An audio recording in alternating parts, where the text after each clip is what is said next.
What's up everybody? Welcome back to another tutorial breakdown. This one I'm going to focus a little more on After Effects. I'm actually going to break down the Cooking with Debi segment that I have with my mom.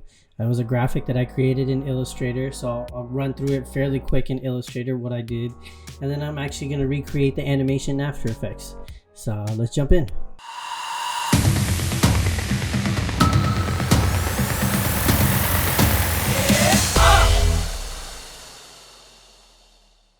Alright, so jumping in. So the Cooking with Debi segment was a little different. I kind of knew what I wanted to do as far as cooking. I watch a lot of cooking shows. I ended up just going with typing in cooking logo and ended up going to the images section. This is where I usually start with most of my concepts, especially when I already don't have a design in mind. This is a great way for me to start. As I started to kind of look through it, I kind of knew I wanted the fork and knife, the traditional cooking logo, and I came across this Captain Cook logo and I was like, I really like the style of this fork and the knife and the color scheme of it. So I was like, okay, there's a good start. Let me take that, let me pull that.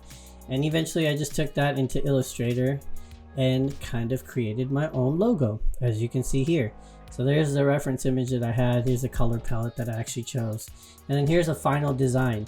So it came out fairly simple. I mean, I stuck with the circles that I ended up using to represent the plate. And then I ended up redesigning the fork and the knife, kind of very similar to that image. Just not the slant. I wanted to keep it kind of, obviously change the graphic and keep it to my own. But so you could tell kind of, this was my first time doing shading and stuff within elements of like vector work. So it was a cool opportunity for me to do something a little different as far as design, which I don't normally get to do that often. So this was a little bit fun to do. I've been watching a lot of Instagrammers doing time lapses of their illustration design, so I thought this would be a good opportunity for me to do something. So after picking a cool font, something a little different, something with some weight that kind of stands out, kind of chunky, ended up laying it out instead of keeping it live text, just so I can size it out differently. Ended up creating outlines. So with this final design, I had the tagline underneath here, which will change after each episode. So I knew some of this template was going to change. I wasn't sure exactly how I wanted to animate it and then blend it in with the live action footage that we're going to be shooting for each episode. Knowing that I was going to mimic the fork and the knife, I started with those, so then separated it and then created it with just using shapes and strokes. Kept it fairly simple, and then used the same color palette that they had there. Ended up creating the 3 circles just to kind of give some more depth. I kind of give some variation to just using the regular circle.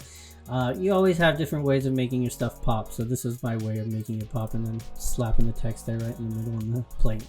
So that kind of jumps me into pretty much you're ready for the design to move into After Effects. So I use this handy little plugin called Overlord.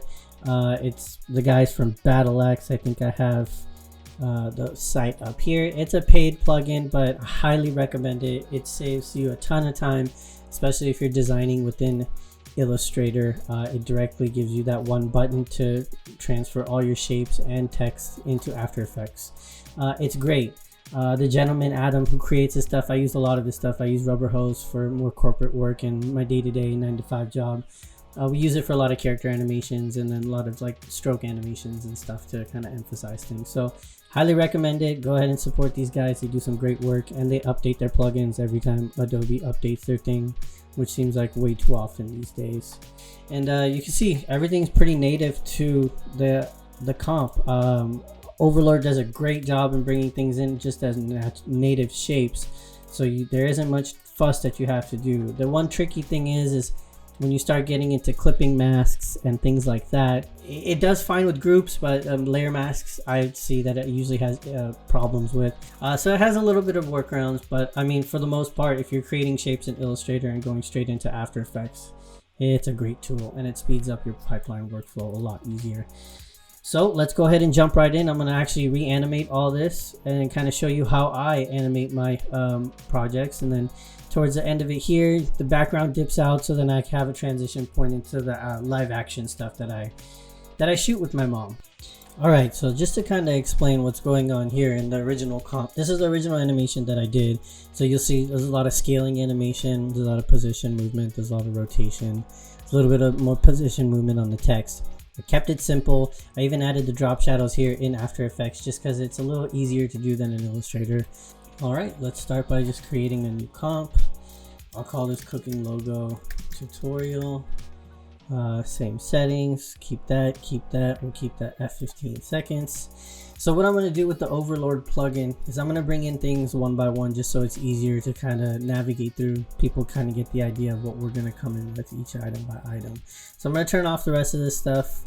And then we're going to start with the fork. So the fork here. So if you open the Overlord plugin, when you get it, you got this little switch right here. It says split shapes. So if I take this off, now that I have everything grouped in my layers, if I click on this guy and take him in, it'll bring the entire object in one layer. Sometimes that's all I want because I don't really need to mess with the shadowing. I'm not going to mess with any of the animation per layers like that. So for this example, I'll show you what happens if I take that off. Let me just delete this out, go back to Illustrator.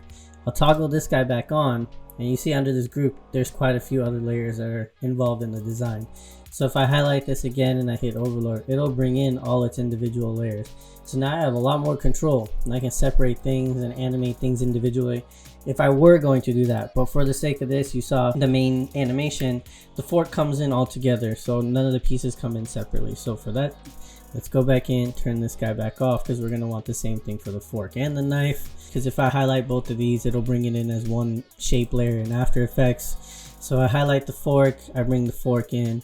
And using motion, another plugin that I use, you go into AE scripts, you can find it there.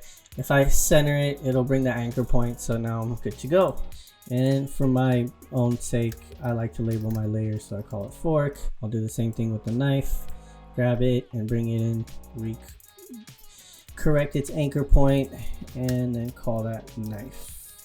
You don't see a background in because I have the transparency off, but it's set to that. But usually I would just add a background layer in just so I have something to work with, so I'm not working under a transparent layer. Call this BG, and we can move that underneath it. We can lock this guy so it doesn't move. So now that we have this objects there, let's get the rest of this stuff in so that we can build the scene out first. So I have my 3 ellipses that I created to mimic the plate. So same thing with Overlord. See, so perfect example. So one thing to show, you can see like the transparencies don't work well with the translation of Overlord as well. And the fact that I want to separate these 3 circles. I could keep it in one layer, then I can collapse this down and go into the contents and animate within the shapes. But I think I have a little more freedom if I just bring them in as individual layers. So I'm going to go back in, connect this guy, and then bring these in, and then I'll get 3 separate layers. All right, so there we got our 3 circles. So then let's just bring in the rest of the stuff too. Let's bring in this text. I use a lot of text effectors in my animations just because I know I'm going to push it to using a motion graphics template, so that way I can alter it later as well. So you see another thing for Overlord, you see I had the separation between the weights of the font. It won't apply that. It'll just take the top weight and the top font and then apply it to the rest of it. So you can see like for this, I have it set to medium. For this, I have it set to black. But when I go back into After Effects, it brings in everything black because that's the top part of the font. So you just kind of have to go back in here and rechange some of your aspects so that it matches the original design. So not everything works in complete 100% transition. You kind of have to make some adjustments. I have noticed some color changes do happen as well, so double check your colors because sometimes these colors change. Sometimes the opacity changes as well. Alright, so I'm going to turn some of this text off just for right now, just because we're not going to get to that right now. Let's turn the fork and knife off. As we looked at it in this main comp, we noticed that the circles come in first, which reveals the text, and then the other pieces come in. So it might not be exactly to what I have here, but I'll try to mimic it as close as possible just to give you the idea. So let's go back into here. Let's hide our 2 text animations. So let's highlight the 3 main circles. I noticed that on the other one, I usually have a general rule. I start my animations at 1 so I can give myself a good enough head that when I do incorporate these into any live action, I have a little bit of a tail and a head to use to get, if I need to make a better transition or a longer transition, or if I need to extend this wide out, or whatever the case may be. So let's start that there. I'm going to use my bracket key to bring these frames out to the starting point. I'm going to hit Option S to bring up the scale time clock, Then I'm going to use Command Shift the forward key to move 10 frames. And 2, 3, 4, 5. I use 15 frames. I don't know why. It's one of those weird things, but for me, I feel like 15 frames is a good length to have the animation set. So I hit Option S again and come back to the first keyframe, dial these down to 0, and then I highlight the end keyframes. And this is a great plugin, especially if you're a man on the move. I can just pull this guy out to like whatever ease I desire, and I have all of the eases that happen pretty much for me. So it's a nice little quick tool to have. So you saw the offset that happens in the other one. It's basically just taking these two layers and moving them 3 frames and doing the same thing with this one, and so I have my offset. Ooh, getting there. All right, so then basically what I'm gonna do is this last circle that comes in, I'm going to use that as a mat for the actual text. So it'll reveal both of those pieces of text at the same time. So I'm going to bring those 2 layers to my playhead. I'm going to duplicate this last layer, which is this last circle or ellipse animating in. I'm going to duplicate that, bring that above the first text, bring the playhead back to there. I'm going to change the color just so I know that this is going to be a matte. So I'm going to change that to red. I'm going to duplicate that again, bring it above the second piece of text. So now that I have the text, these animations are already there because it's the same thing that's going to happen in that last one, right? In the last circle animation that we just brought up.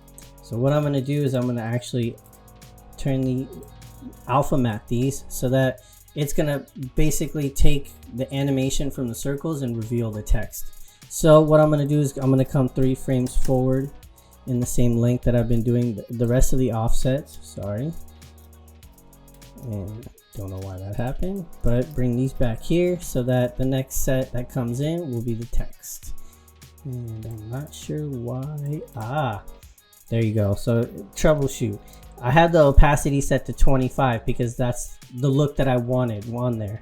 So that's why the text is coming out dark. So I got to remember to jump that opacity back up, because that's the only way to get it. Do the same thing with this other one, bring this up to 100%. And if I hit U, that'll show me all the keyframes that I'm working with. So there you have it. That's kind of like the base of the beginning of that animation, but you get the idea. So now if I took that and I copy and pasted it, now I have that drop shadow that I can apply to later to the forks. So which brings us to the next part of the animation. So let's turn on the fork and the knife. See, auto save is a good thing. Always remember to save your files. It's always a good thing. So for the sake of this, let's just go ahead and copy and paste that drop shadow so we don't forget. So the style looks all the same. And let's paste it, and beautiful. And so we know now this fork and knife are going to come in a little bit after, so we can bring the playhead back here. And I always like to do this only because I put the keyframes at the beginning of each of my layers just so I can maneuver a little better throughout the timeline. I think it's your personal preference. I have one of those OCD things where I don't like layers starting until it actually has a purpose to be on the timeline. That's me, but that's my OCD. So all right, let's get this fork and knife animated. So let's go back to this logo. You'll see I'm gonna hit U again so I don't have to see all the keyframes, just highlight these 2. You could tell that I did a little more to this animation, so brought a little bit of a curve to it, so to say. I kind of try to do that as much as possible, especially given that I use a lot of these plugins like Motion, which already applies your eases to it and gives you like most of the curves. This is probably generated from Motion, so you can see it kind of gives you that base curve that you're already looking for. So it's a great tool to have, especially if you're trying to get things done quick. And when you have the time, obviously, spend the time in that graph editor. It's a fun tool to play with. So let's go ahead and do this. I see like we have a little bit of a rotation coming in scales, maybe about 25% to 100%. And then let's go ahead and just duplicate that animation and just do it here. So I'm gonna start with the first one. I guess we'll start with the knife. So we're gonna do scale, rotation, and position, right? So now we have our starting keyframe. I'm gonna hit Command Shift right arrow, and that's gonna shoot me 10 frames. 1, 2, 3, 4, 5, and there's that 15 frame thing that I always like to do, and then push down another set of keyframes. Go back to the original. I'm going to turn on my guides so I know where the center of this thing is, Then I just bring my keyframe. Excuse me, I had a little bit of a glitch. I'll bring that to the center, and usually try to just keep the rotations relatively simple. So I'll just do like a 45-degree rotation. Oh, excuse me, negative 45. I think the scale was like 25%. Yeah, see.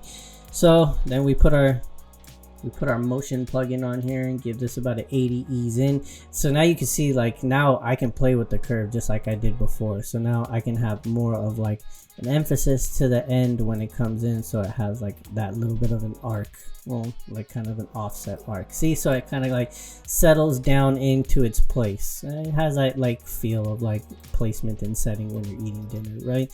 So then let's do the same thing for the fork. So we're gonna do option S, P, R. We'll bring up our parameters for scale, position, and rotation. And if I hit K, this is a cool little trick that I learned. It'll jump to all the keyframes that keeps going into its timeline. So eventually it'll come here. Obviously you could just press this little arrow right here too, and it'll jump to the keyframes that you needed to, but just another helpful tool. Throw down 3 of those keyframes again, go back to our starting frame. And then the cool thing with this is if you use a line tool, it'll take you right to its center point, right? So less work, let the machine do the work for you. 25, and then this one is gonna be a 45-degree angle, right? So then let's apply our motion ease to it. And that's pretty much it. Now you're just gonna wanna offset by 3 frames on one of them. I like the fork coming out first and then the knife settling in, right? So there you go, you got most of the animation already done. I think the text comes in just underneath, it's right after a little bit, I believe. Yeah, not too much after. And then I guess that's gonna be our last piece. So let's go ahead and animate that bottom text. So let's go ahead and add some text effectors to this. This is a very handy tool. I've been learning more and more about text effectors just because it's an easier way to control text, especially like I do a lot of longer tail animations for my corporate job. So text is always changing with iterations from copy and copywriters and clients. So the ability to still be able to animate and still be able to edit text is a huge thing. And I think this gives you that ability. So let's go ahead and animate the first parameter, which would be the position. So this works by animating the offset. So now the position is set to 0, 0, where it's at its native state. So let me zoom in here and push this guy up. And so you'll see I'm gonna offset its Y position to 50. So it's gonna push it down. So now I've offset its original position. So now its original position is supposed to be 0, 0, but I've offset it to 50, 0, 50 in essence. So now what's gonna happen is I collapse this and I collapse this and I get more of the parameters. As you start to get familiar with this, becomes a very useful tool, and it can do a lot more than just what I'm doing. So what I'm gonna actually do is, instead of characters, I'm gonna do lines, because I want my first line to come in and then my second line. And I want it to ramp up because the animation is coming upward, right? If I wanted it to go downward, I'd ramp down, and so on. This will help give a little bit more of ease when the actual text starts to animate inward. Ease in and ease out are actually inside of this, which is a cool thing. So if I put this ease low to 100%, it's now going to act as an ease in. So when my animation goes from 50 to 0, it's going to slow down when it gets closer to 0. So let's get this offset to -100. Which is going to be at its offset point, which is 0, 50, and we're going to put a keyframe marker there, and we're going to go 1, 1, 2, 3, 4, 5, so 15 frames in, and we're going to set the offset to 100%, which is now going to give it to its 0, 0 value. So now when you scrub through, it's going to come 1 line, 2 line, and you're wondering, like, now I don't want it to pop on. So that's a great part. So now I'm going to add a second text animator to this, which is going to be the opacity. So I'm going to do the exact same thing, the exact same kind of, oops, I think I added that animator inside of here. Yeah, I did. So we're going to do the exact same thing with opacity. We're going to mimic the exact same steps, but instead the offset for this one, the opacity for this one is going to be 0. So instead of the position going to be the offset, we're going to offset the opacity. The offset at a -100. We'll use the same parameters as the other one, so it matches. Lines, ramp up, and we'll ease low at 100%. and then turn it back on. So that's what's going to start at its 0%. So then when I come to the end, excuse me, that's not what I wanted to do. So when we come to this next keyframe point, I'm going to put this at 100%, and that's going to bring it back to 100% opacity. So it's going to work the same way as the position does. So now while the opacity is animating to 100%, the position is also doing the same thing. And the cool thing is it's all editable text, right? So now I can change this, and don't worry, that's an Indian word for kebab. So Obi, what is it? Abi, I think it's Abi. No, it says it right there. Boo. Obi. But anyways, you get the idea. So now I've changed the text, and I'm like, oh, they wanted to change to that, or I wanted to change to that. Doesn't matter. And still, we're going to retain its position and opacity. And that's a great thing. There it is. Now you have your animation pretty much to the same specs as the other one. So now we have the scaling animation, which reveals the text. It's beautiful, and the fork and knife fly in, and then I get my description of what's going on. And I know later in this one it shows it dipping down, so I guess I could show that as well. So about the 9-second marker, it's the background actually dips to 0% opacity, and then the whole logo and everything shifts down. So I think the easiest thing for me to do in this point would just be to create a null object, and I would just parent everything to that null for the movement that I wanted to do, and then just do an opacity drop on the actual text. So let's just put this in the middle right here, so we know that that null object doesn't need to be apparent until here in the timeline. So what we are going to have moving is pretty much everything, right? So we're going to have all this parented to this null. And so then when we're ready at this position, we'll do scale and position keyframes, and we'll go out 20 frames and throw down some more keyframes. And this is where now you can animate whatever controls you want. So I think I jumped it down to 50%, and I moved the position down to here, right? Just so I can have an overlay come in. And the cool thing about this is like this motion plugin is I could do it ease in and ease out on both keyframes. And this thing works really powerfully. I love the other aspects that it has, but I use a lot of other plugins that do what motion does a little more powerful. So basically all that's missing here is just to add an opacity drop to this background right here. Let me just unlock it. Let me Option T, go out 20 frames and 0. And then I'll add the same ease in, ease out so everything matches. And there you go. And it dips out to a transparent background so I can reveal some great footage that I have. So that's about it, man. That's pretty much the animation. Relatively straightforward, nothing too complex. What I would do from here is go into my render queue, and I have a nice preset set to alpha animation. This is movies that I can put over other movies in Premiere that it'll end up having a transparent background. So I can tell more in the next tutorial on how to export this and how to import it into Premiere and how to actually use it as a video file. A little more in depth in the next one. Alright, so that pretty much wraps up the tutorial. It's kind of the whole animation that I did for the intro. So I can show you some of the other pieces that we did. So here's the full recipe list that I usually do for each video. I keep it the same format so I can just drop in new text. The graphic on the left usually changes, so depending on what we're making, I'll usually shoot something the day of production, then crop it out in Photoshop and toss it in here. And I actually created an essential graphics for the step list that we did, so I thought it'd be easier. Because sometimes videos will have like 10 to 12 steps, other videos will have a shorter amount of steps, so I figured it'd probably be easier just to create a template. So to kind of jump into Premiere, I'll just show a little bit of a sneak peek at it. Here is a Premiere project, so you'll see the intro here is one of the intros that I created with the motion graphics template. So if I come into essential graphics, I can change out all this fun stuff in here and it'll update automatically in Premiere. And so that's the title pretty much for it, and you can see some of the steps that are right here. So then it kind of shows you all fully editable in Premiere.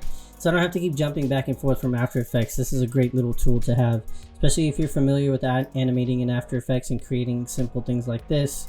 it's easy to create templates if you're going to have future videos that incorporate these kind of graphics.